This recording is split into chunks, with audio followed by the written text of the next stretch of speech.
Renan, o que você faria para melhorar realmente a economia? Eu vejo um Brasil muito assimétrico em regiões ricas, onde tem o agro, por exemplo, mas nessa mesma região também tem as pessoas muito pobres, no Nordeste outra realidade, Minas Gerais outra realidade, em São Paulo aqui temos outra realidade. É um Brasil muito diferente,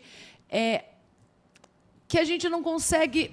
Quem é rico parece que cada vez fica mais rico e quem é pobre cada vez fica mais pobre. É verdade. Tem até uma música disso, e é verdade, é uma pura verdade. É. O que você faria para a economia girar e quem é pobre ficar mais rico? Vamos lá, eu vou tentar ser bem rápido. O que eu vou fazer nós vamos cortar muitos gastos. O orçamento do Brasil hoje é 6,5 trilhões. Tá? Ou seja, o gasto do orçamento brasileiro num ano é 6,5 tri. É muito dinheiro. Eu preciso economizar um pedaço desse dinheiro. Por quê? Porque esse dinheiro é muito mal gasto. E gasto como? Renúncia fiscal. Tem um monte de empresa no Brasil que não paga imposto e não quer pagar imposto porque o governo deixa não pagar imposto. Zona Franca de Manaus é isso. A gente gasta 50 bilhões com Zona Franca de Manaus. De emenda parlamentar, a gente gasta 65 bilhões. Tá? Ou seja, tem 100 bilhões só de Zona Franca de Manaus e emenda parlamentar. A gente tem gastos, fraudes no BPC, fraudes no Bolsa Família, gastos excessivos com penduricalho e supersalário do judiciário, que é o judiciário mais caro do mundo. A gente tem... há uma indexação, e a gente precisa ser mexida, do valor do salário mínimo com o valor do BPC, o que é incorreto, porque quem está trabalhando e tem um aumento de produtividade não pode ser refletido em quem não está trabalhando. Então, corrigindo essas distorções, eu vou economizar 250 bilhões por ano.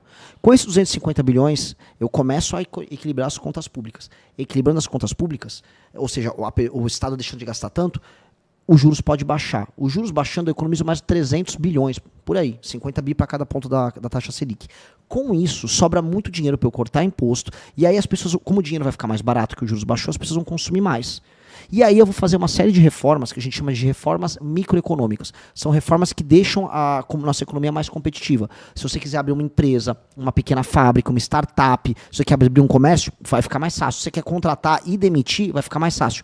E aí a gente começa a competir novamente com Vietnã, com China e com outros países fazendo produtos e serviços de qualidade. Fazendo essas medidas todas, a gente começa a enriquecer. Aí você vai falar, desigualdade regional, Nordeste. Pois bem, o Nordeste tem condição de se desenvolver.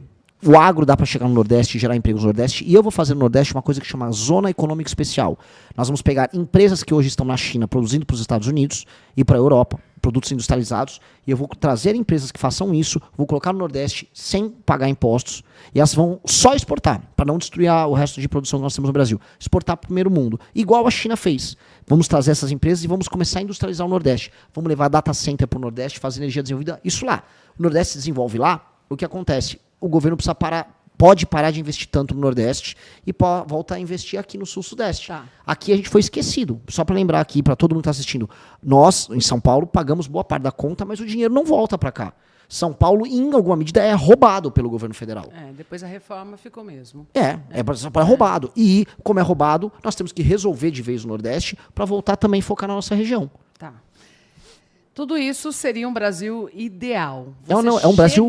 lá... Um Brasil justo. Justo, vamos usar essa palavra. Você chega lá na presidência, pré-candidato, passa a ser presidente da República. Como enfrentar o Congresso daí para mudar tanta lei? Você já pensou nessa articulação, Renan? Sim. O Congresso Nacional, hoje ele é completamente viciado em emenda. Os deputados federais ligam apenas para emendas. Tá? E hoje... nós temos uma alternativa. Eu posso fiscalizar a emenda deles. Se qualquer um fiscalizar as emendas do orçamento secreto, metade do Congresso vai preso. E o Congresso sabe disso. Então o Congresso está morrendo de medo. Inclusive do Lula, que está começando, ele próprio Lula, malandro que é, ele começou a fiscalizar. Eu vou acabar com esse orçamento secreto dessa maneira. E o STF também tem que acabar com esse orçamento secreto. Que aí os deputados perdem essa autonomia em ser só ladrão e voltam a ter que conversar para votar os projetos, como tem que ser numa democracia. O Congresso brasileiro é um Congresso rebelde que gosta de roubar. Então a gente vai ter que botar o Congresso num cabresto. Assim como a gente vai ter que colocar o STF de volta na caixa dele. Eu vou topar compor, então eu posso chamar pessoas de outros partidos para compor o nosso governo, mas não para roubar e não para lotear, e sim para tocar projeto. Por exemplo, olha, eu vou fazer um Ministério da Cidade ser o Ministério da Desfavelização. Vai mudar de nome, Ministério da Desfavelização. Esse ministério, se algum partido quiser tocar com a gente desfavelização, para tocar desfavelização, bem-vindo, não para roubar. Eu vou juntar o Ministério da Justiça com as áreas de segurança e nós vamos ter o Ministério da Guerra contra o Crime. Esse Ministério da Guerra contra o Crime, se algum partido quiser participar conosco, será bem-vindo. Então a gente vai compor, mas não compor na roubalheira. E, como recado para todos, eu não vou querer me reeleger. Eu quero ganhar a eleição para não me reeleger. Eu quero fazer essas medidas que eu falei para você, que mudam o Brasil, e vai mudar tanto o Brasil que eu nem preciso estar lá outro mandato. Mas o seu plano é para longa data. Para sempre. E aí eu vou torcer para eleger o Kim Kataguiri, por exemplo, meu deputado menino brilhante. Pessoas do seu partido isso, que tenham a mesma mentalidade. Isso, eu não quero ficar preso ali dentro, nessa mentalidade de tipo, correr para se reeleger, porque aí todo mundo vira só populista. Eu quero ser um presidente que vai fazer todas as medidas que vão fazer o Brasil ficar muito sério e entrar para a história como um cara que mudou de vez o Brasil. Tá. E se essas medidas passarem, o Brasil vai ser um país sério, rico e poderoso. Renan, você cria um movimento lá, o maior movimento contra a Dilma, que causou daí o impeachment da Dilma. Você não é Lula. Com certeza você não é esquerda. Não sou.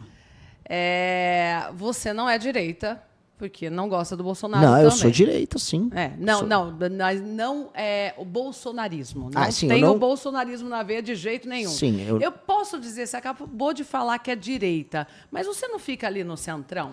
Não, centrão é uma coisa muito clara. Centrão é o político que não tem opinião e ele está na política para ganhar dinheiro. Essa é a definição do centrão. E ele vai estar com o Lula ou vai estar com o Bolsonaro. Na verdade, a diferença minha pro Centrão é o seguinte: se tem um governo do Lula, o Centrão tá dentro. Se tem um governo do Bolsonaro, o Centrão tá dentro. Qual a minha diferença? É que se tem um governo do Lula, eu tô fora, eu sou oposição. Se tem um governo do Bolsonaro, eu tô fora, eu sou oposição. Por quê? Porque são dois corruptos. Eu sou de um tempo em que as pessoas, quando viam um político corrupto, elas reclamavam. Hoje eu tô vendo um tempo em que o Lula, o filho dele tá envolvido no escândalo de corrupção, o irmão dele tá envolvido no escândalo de corrupção, e os eleitores dele aplaudem. Agora, quando vai um Bolsonaro pro poder, as pessoas aplaudem se ele tá envolvido em escândalo de corrupção. Eu sou contra os dois. Agora, eu sou de direita. Eu defendo que a polícia possa prender e matar os vagabundos que roubam a gente nas ruas diariamente. Eu defendo que os valores dos brasileiros precisam ser respeitados. Eu defendo que o Brasil ele se proteja e seja um país forte para não ser humilhado por nenhuma nação perante o mundo. Isso me coloca dentro do campo da direita. Se assim, qualquer pesquisa, qualquer professor for estudar, não, eles são de direita. Agora, no Brasil, as pessoas acham que ser de direita é gostar do Bolsonaro. Aí as pessoas têm que estudar. Você votou no Bolsonaro na época? Eu votei uma vez no Bolsonaro no segundo turno em 2018. Tá. O que te fez desencantar do Bolsonaro? Quando eu vi que ele era corrupto. Quando eu soube que o filho dele, o Flávio Bolsonaro, fazia um crime chamado peculato, que era o escândalo da rachadinha, aquilo vazou e em vez dele... Eu falei, não, o Bolsonaro me parece um cara honesto. Eu acho que o Bolsonaro vai fazer o seguinte, ele vai falar pro filho se entregar e ele vai continuar o governo dele. Não, ele não fez isso. Na verdade, o Bolsonaro pegou e entregou pro STF toda a Operação Lava Jato, fez o Lula ser solto para fazer um acordo para salvar o filho dele, Flávio. Tanto que o filho dele, Flávio, foi salvo por uma liminar do Dias Toffoli e de uma liminar do Gilmar Mendes. E aí o escândalo da rachadinha não andou. Aí ele salvou o filho dele, mas entregou a Lava Jato. Ao fazer isso, o Lula foi solto, todos os corruptos que foram presos na Operação Lava Jato foram soltos e o Lula se reelegeu. Eu não consigo achar isso sério, nem certo. E se as pessoas acham isso certo, elas estão erradas. Então, eu não vou, vamos dizer, se a maioria na direita quer cometer o erro de seguir o Flávio Bolsonaro ou o Jair, eu não vou seguir o erro deles. Eu não tenho compromisso com o erro. E as pessoas, eu quero convencer as pessoas de que elas estão erradas a mudar. Política sobre isso. Eu tenho que convencer a pessoa do erro. As pessoas não podem ficar encantadas com o erro para sempre. O Flávio Bolsonaro é corrupto. O que eu posso fazer? Eu tenho que apoiar ladrão? Então, você não é de direita se você apoia um ladrão. Poxa, não, eu não vou aceitar um ladrão. Não posso aceitar um corrupto. Daqui a pouco eu quero falar mais sobre escândalos do INSS, também o Banco Master. Aliás, hoje teve prisão, que você já está sabendo com certeza. Sim. Mas o que está me chamando a atenção é o seu engajamento em rede social, aqui pelo YouTube, mas nós estamos em outras plataformas virtuais, né? Instagram, TikTok, Facebook, mas no YouTube, aqui o bate-papo tá demais, a galera apoiando você, muita gente chegando. Para quem está chegando, estou entrevistando o Renan Santos, ele que é pré-candidato à presidência da República. Esse engajamento, como que você conquistou isso? Indo para a rede social, como você tem feito esse trabalho? Porque muita gente comentando aqui, somos a verdadeira direita, o Lucas mandou também um comentário aqui, a Pretinha somos a suprema direita, o Ronald, esse homem é um perigo, cuidado com essa conversa. É lógico que tem muita gente que critica você também. Poxa, mas você vê que... Olha a reação de uma pessoa que é bolsonarista. essa pessoa que falou, cuidado com essa conversa. Ele não tem argumentos para me rebater. Então o que ele fala é o seguinte, cuidado com a verdade. Não ouça ele, fique surda, fique na ilusão. Essa pessoa, no fundo, ela tá com medo do que eu tô falando. Porque a verdade dói. A verdade dói. E eu volto a falar para essa pessoa, prove então para as outras pessoas que o senhor Flávio Bolsonaro não cometeu os crimes que ele cometeu. Até porque o Queiroz, que era o principal funcionário do gabinete dele, admitiu que inclusive usava o dinheiro roubado do gabinete para pagar escola e pagar contas da família do Flávio Bolsonaro. Veja, são os membros do gabinete dele que falaram, não sou eu que falou. É o COAF que demonstrou que eles sacavam o dinheiro do gabinete. Não sou eu. Tem prova? Tem prova. As provas são abundantes. Então a pessoa quer ficar na mentira. Poxa, sabe, errar é humano, todo mundo erra, mas persistir no erro é demoníaco. Que exemplo essa pessoa vai dar pro filho dela? Quando o filho dela fala, mãe, o que é certo? É roubar ou não roubar? E a mãe, não, olha só, você não roube, mas se você for de direita, você pode roubar. É isso que essa pessoa está dando de exemplo. Se você for um político de direita, você pode roubar.